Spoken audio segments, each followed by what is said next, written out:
इस कहानी के सभी पात्र और घटनाएं काल्पनिक हैं, जिसका किसी भी व्यक्ति या घटना से कोई संबंध नहीं है। यदि किसी घटना के साथ इसकी समानता होती है, तो इसे मात्र एक संयोग कहा जाएगा।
दिग दिगंत और अनंत तक गूंजायमान है। ब्रह्मनाद है विधि का वो अटल विधान है। धर्म की अधर्म पर विजय का वो प्रमाण है। जायमान है वो अटल विधान है। विजय का वो प्रमाण है। ब्रह्मांड का महान योद्धा आर्यमान है।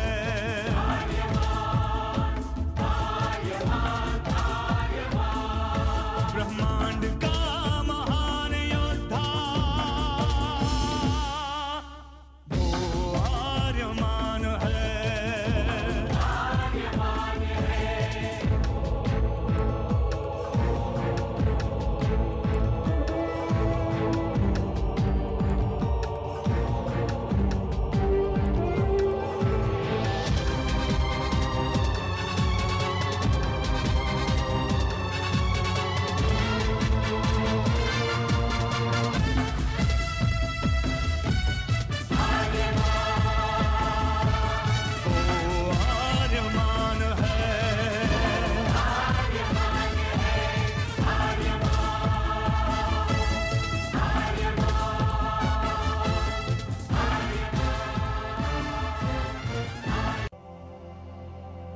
अनंत असीम ब्रह्मांड, अद्भुत, विशाल, विराट, जहां असंख्य आकाश गंगाएं प्रतिक्षण बनती रहती हैं, मिटती रहती हैं। हर आकाश गंगा में होते हैं अनगिनत तारे, अनेकों सूरज, और सूरज के साथ होता है अपना सौर मंडल, जिसमें रहते हैं अनेकों ग्रह।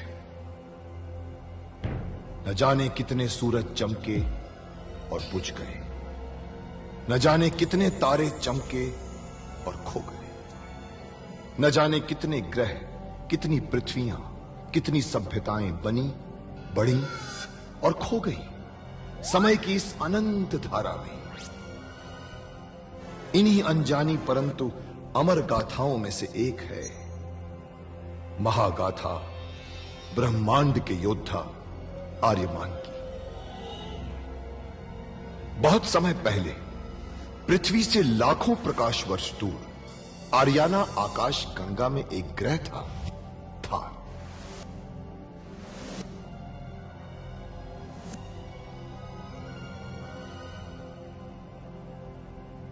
थार एक रेगिस्तान था, पानी की बूंद नहीं थी, फिर भी पूरे ब्रह्मांड के लिए मूल्यवान था थार, क्योंकि थार में थी ऐसी खाने जहां से दुर्लभ जीवनदायी पदार्थ निकलता था, जिसे थारस कहते थे। यह किसी भी ग्रह की जहरीली से जहरीली हवा को भी रासायनिक प्रक्रिया से प्राणवायु बना देता था, जीने के लायक बना देता था। कहावत थी, थारस जिसके वश में, पूरी आकाश गंगा उसके वश में। आर्याना आकाश गंगा की संरक्षक संस्था ओमियान के नियमों के अनुसार थारस को कोई भी व्यक्ति अपने वश में नहीं कर सकता था। यहां तक कि थार ग्रह का राजा जारांत भी नहीं। राजा होते हुए भी जारांत अपना राज्य गणतंत्र प्रणाली से चलाता था। खानों से निकलने वाले थारस का 25% भाग ही थार ग्रह के हिस्से में आता था। बाकी का हिस्सा ओसेक अंतरिक्ष संगठन में चला जाता था। ओसेक आरियाना आकाश गंगा के व्यापारियों का संगठन था और जिसका संचालन अंतरिक्ष में बनाए गए एक कृत्रिम ग्रह ओसेक से होता था। मगर ओसेक संगठन में कई व्यापारी ऐसे भी थे जो अति महत्वाकांक्षी थे, जो पूरे ब्रह्मांड में अपना आधिपत्य स्थापित करना चाहते थे। परंतु जब तक ओमियान था तब तक कोई कुछ नहीं कर सकता था। ओमियान अंतरिक्ष के लोगों की संरक्षक संस्था थी जो अंतरिक्ष के निवासियों के हितों का पूरा ध्यान रखती थी और अपनी शांति सेना के द्वारा संपूर्ण ब्रह्मांड में शांति और व्यवस्था बनाए रखती थी। इसी ओमियान संस्था का अध्यक्ष था महान होशिंग।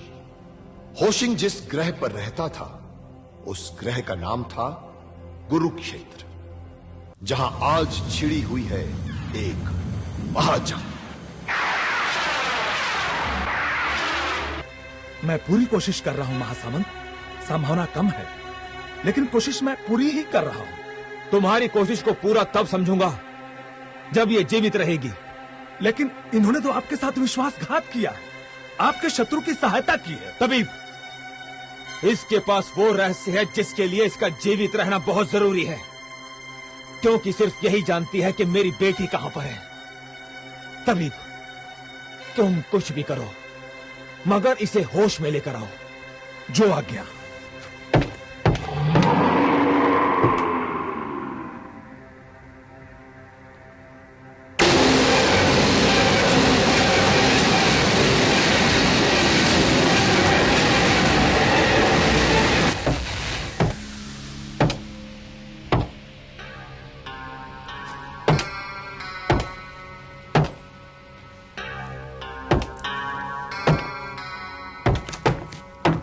तबीब जी, अभी तक ये होश में क्यों नहीं आई? पता नहीं क्यों। अब तक तो इन्हें होश में आ जाना चाहिए था। जीवित होने के सारे लक्षण तो दिखाई दे रहे हैं, फिर भी होश क्यों नहीं आ रहा है? तबीब इसे किसी भी हालत में होश में आना ही चाहिए। और कोशिश करो। सांस लगभग रुकी हुई है, हृदय की गति भी धीमी होती जा रही है। रक्त का प्रवाह तो है परंतु इतना धीमा कि कभी भी रुक सकता है। हम अधिक देर तक इन्हें जीवित नहीं रख सकते महासामंत नारक।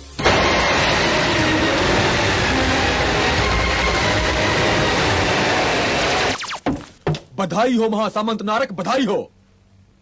अभी अभी सूचना मिली है कि हमारे सैनिकों ने आर्यमान के यान को मार गिराया है। क्या?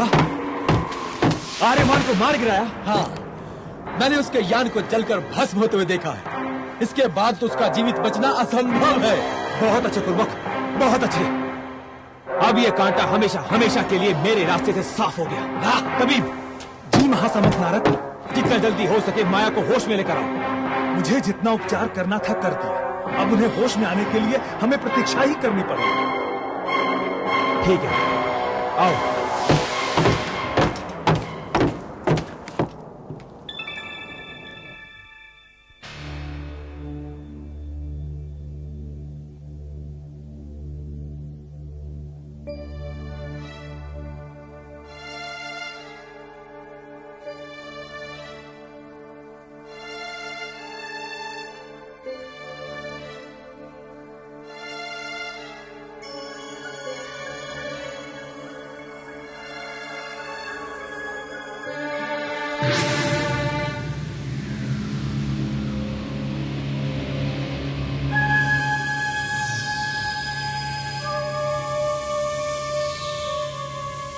ये क्या?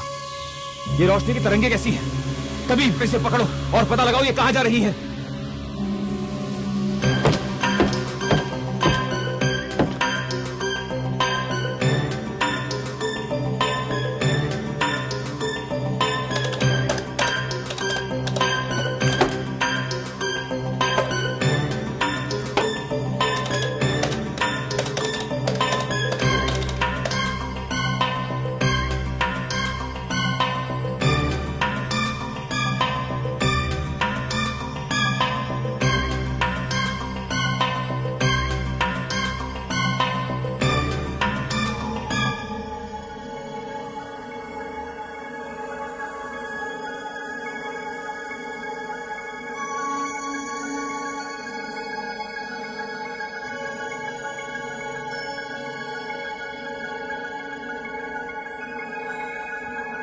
मातुश्री, इस वक्त मैं बहुत बड़ी मुश्किल में फंस गई हूँ और घायल भी हूँ।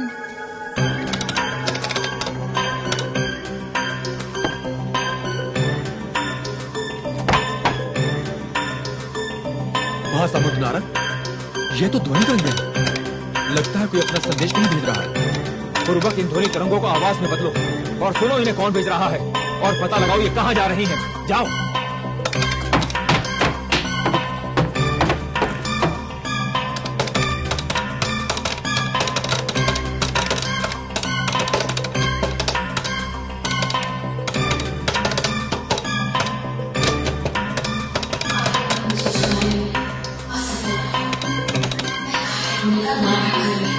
मैंने अपनी सांस रोककर और हृदय गति धीमी करके नारक को इस धोखे में रखा है कि मैं मरने वाली हूँ, परंतु ये अधिक देर तक मैं नहीं कर सकती। नारक मुझे इसलिए जीवित रखना चाहता है कि वो मुझसे अपनी बेटी तेजी का पता मालूम कर सके। तेजी का पता मिलते ही वो मुझे मार डालेगा। इसलिए आप जितनी जल्दी हो सके तेजी को संविधान से बाहर किसी सुरक्षित जगह भेज दीजिए। समय बहुत कम है।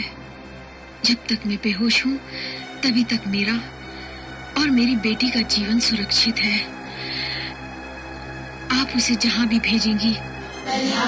माया, माया तुम्हारी ध्वनि तरंगे टूट रही हैं। माया, लगता है कोई हमारी बातें सुन रहा है। कुर्बक, मुझे मेरी बेटी का पता चल गया। तेजी संविधान में है। संविधान पर आक्रमण करने की फौरन तैयारी करो।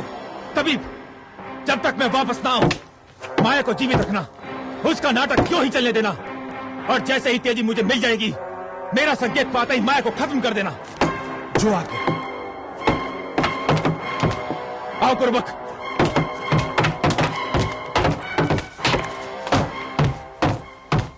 टोबो! टोबो! टोबो!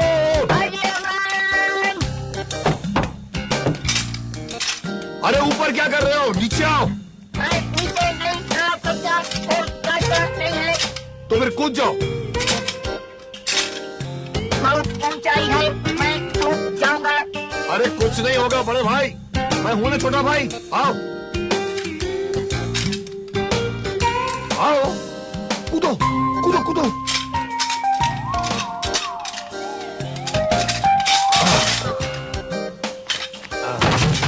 देखा? लाख की शक्ल है। अरे टोबो, अगर हमने अंतरिक्ष यान का आपातकालीन दरवाजा नहीं खोल दिया होता ना, तो हमारी राख जो है ना वो उस अंतरिक्ष के धूल में मिल जाती। हाँ, ये बात तो है। इसके लिए तुम्हें धन्यवाद देना पड़ेगा। हाँ ठीक है ठीक है। अरे तुम तो हमारी तरह बोलने लगे।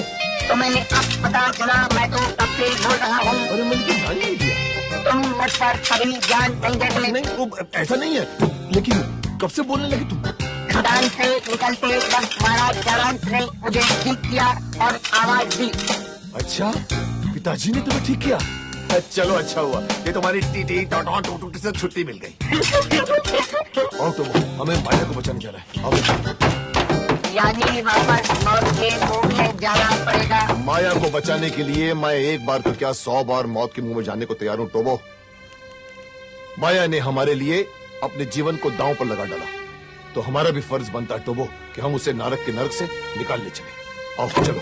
लेकिन हम माया तक जाएंगे कैसे? उसका भी कोई इंतजाम करना पड़ेगा टोबो। आओ। लेकिन मेरी बात तो सुनो, मेरी बात तो सुनो, मेरी बात तो सुनो।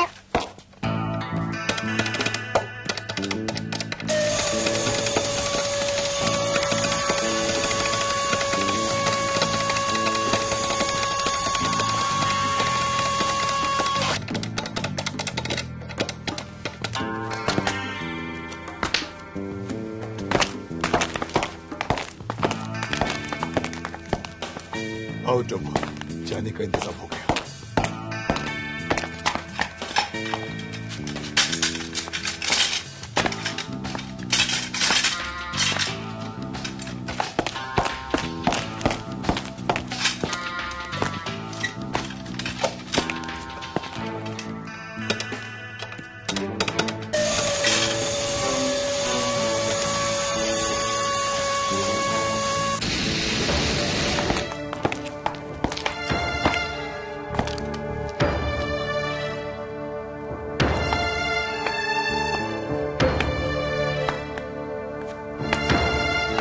सवितान की बहनों, बड़े दुख के साथ सूचित करना पड़ रहा है कि हमारा संविधान आज खतरे में है।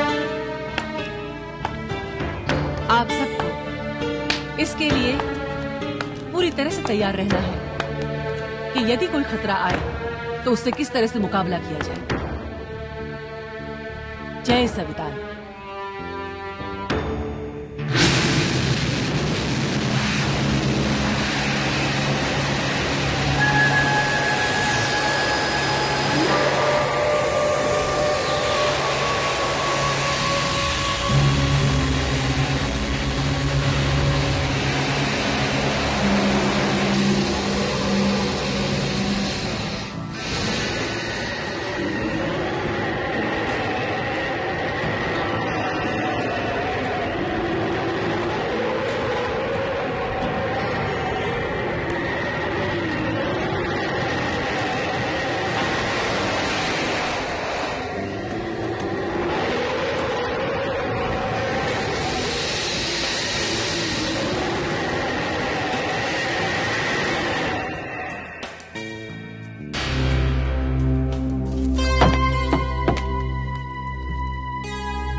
किधर? आप बताओ।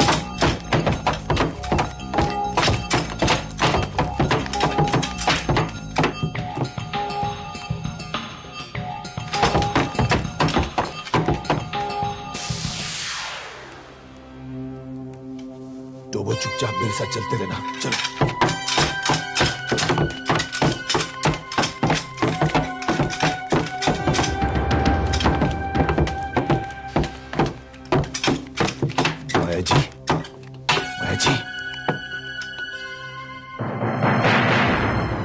शुक्र है आप जीवित हैं। हम आपको ले जाने आए हैं। लेकिन तुम्हारा यान तो नष्ट हो चुका है। अगर आर्यमान ने आपातकालीन बटन नहीं दबाया होता तो हम भी नष्ट हो चुके होते। नारक मुझे जीवित नहीं छोड़ेगा। वो मेरे होश में आने की प्रतीक्षा कर रहा है। मेरे होश में आते ही वो मुझसे तेजी का पता जानकर ही रहेगा, फिर मुझे खत्म कर देगा। मुझे अपनी कोई चिंता नहीं है, लेकिन किसी भी हालत में तेजी नारा के हाथ नहीं पड़नी चाहिए। कौन है तेजी? मेरी बेटी है। कहाँ है वो इस वक्त? सवितान में। मैंने ध्यान योग द्वारा मातुश्री को संदेश पहुंचा दिया है, लेकिन मेरा वहां पहुंचना बहुत जरूरी है। वैसे भी ओसिक में मेरे लिए कोई जगह नहीं है। सवितान में ही मुझे आश्रय मिल सकता है। मैं आपको सवितान ले चलूंगा, आपको बेटी से मिलाऊंगा मैं। लेकिन हम यहाँ से निकलेंगे कैसे?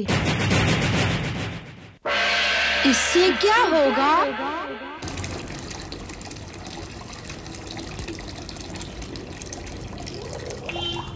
क्या बंद क्यों कर रहे हो? देखो राहुल, सुबह उठकर ब्रश करना बहुत अच्छी बात है, लेकिन ब्रश करते समय नल को खुला कभी नहीं छोड़ना चाहिए। इससे क्या होगा? देखो राहुल, पानी हमारे लिए बहुत कीमती होता है। हमारी पृथ्वी में पानी की कमी नहीं है, परंतु इस्तेमाल करने वाले पानी की मात्रा दिन ब दिन कम होती जाती है। इसलिए पानी इस्तेमाल करते समय हमें चंद बातों का ख्याल रखना चाहिए। कपड़े धोते वक्त उसी पानी को दोबारा पेड़ पौधों के लिए इस्तेमाल कीजिए। ब्रश करते वक्त, जैसे कि ये राहुल ब्रश कर रहा है, नल को कभी खुला न छोड़े। बर्तन धोते वक्त बर्तन को गीला करें, उसे नल के नीचे खुला न छोड़ें। आपके आसपास या पड़ोस में कोई पाइप लीक हो रहा हो पानी का, उसे तुरंत ठीक कर दें। क्यों, समझ गए ना राहुल? इससे क्या होगा? इससे पानी की बचत होगी। इससे क्या होगा? उससे हमें पानी की कमी से जूझना नहीं पड़ेगा, और फिर हम उस पानी को दोबारा किसी और काम में भी इस्तेमाल कर पाएंगे, जैसे कि किसानों को हम पानी सींचने के लिए दे सकते हैं। उससे क्या होगा? इससे किसान हर मौसम में ताजे ताजे फल और सब्जियां उगा सके। अब तुम बताओ कि इससे क्या होगा? मैं ब्रश करने के बाद ताजे ताजे फल खाऊंगा और स्ट्रॉन्ग हो जाऊंगा। अरे वाह, क्या बात है। अब आप लोग भी समझ गए होंगे कि इससे क्या होगा।